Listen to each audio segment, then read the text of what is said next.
Good morning. Good morning.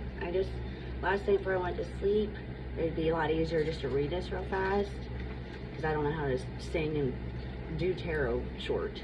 So this is from the book Silver Pennies from 1929. They're very short readings. This one, let me see if I can find it quicker. Page 6, I believe.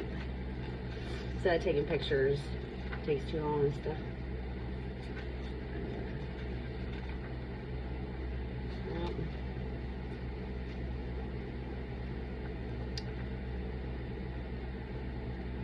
The Child Next Door is what this is called. The Child Next Door. Because I think about children a lot, especially lately in Ukraine and everything that's going on and stuff. And my kids here at home. The Child Next Door. Did you ever know a little girl like the child next door? Don't you feel very sorry for her? I think that we would rather play with Mary. Be sure to pronounce the name of the little girl correctly. Joan is spoken all in one syllable, to rhyme with own. The child next door has a wreath on her hat. Her afternoon frock sticks out like that, all soft and frilly. She doesn't believe in fairies at all. She told me over the garden wall.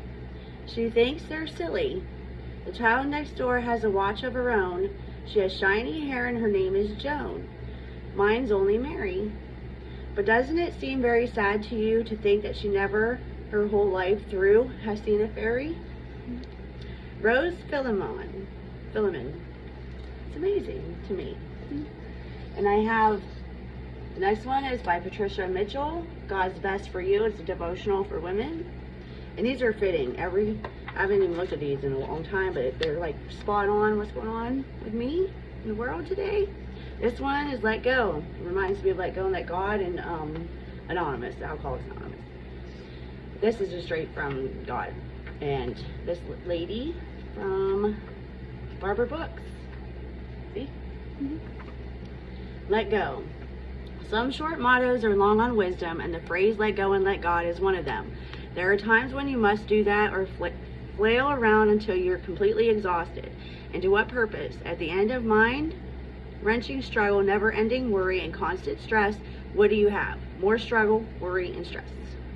You might be able to recall a time when a particular problem haunted you all day long. Any solution you came up with only brought with it another problem, perhaps one worse than the first. By evening, you vowed to put the issue aside and aim for a good night's sleep. I'll tackle it in the morning, you promised yourself. When you woke up in the morning, you were astonished to realize that a simple, clear, and obvious solution was right there for the taking. That's what happens when you turn things over to God. After you've done everything you can, give the problem over to God. Don't worry about it any longer, but put it in His hands in confidence because He can do what you cannot. He might give you the knowledge and resources it takes to solve or manage the problem or take care of it in a way you could never expected. There's an added bonus when you let go and let God, too, because you're not swathed in worry. You're free to relax and watch His divine wisdom at work. And it's Psalms 55:22 NLT.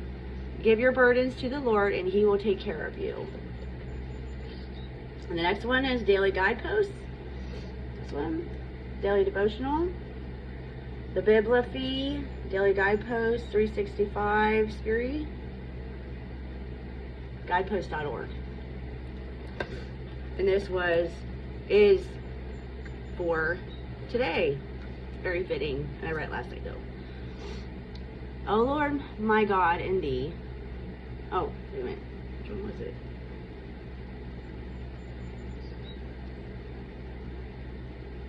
Right here.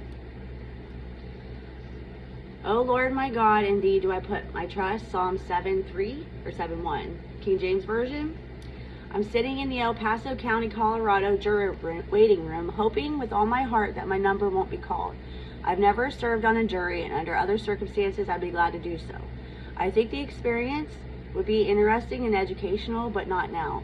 My children and grandchildren, some of whom I haven't seen for nearly a year, will be arriving tomorrow, and I've been looking forward to their visit.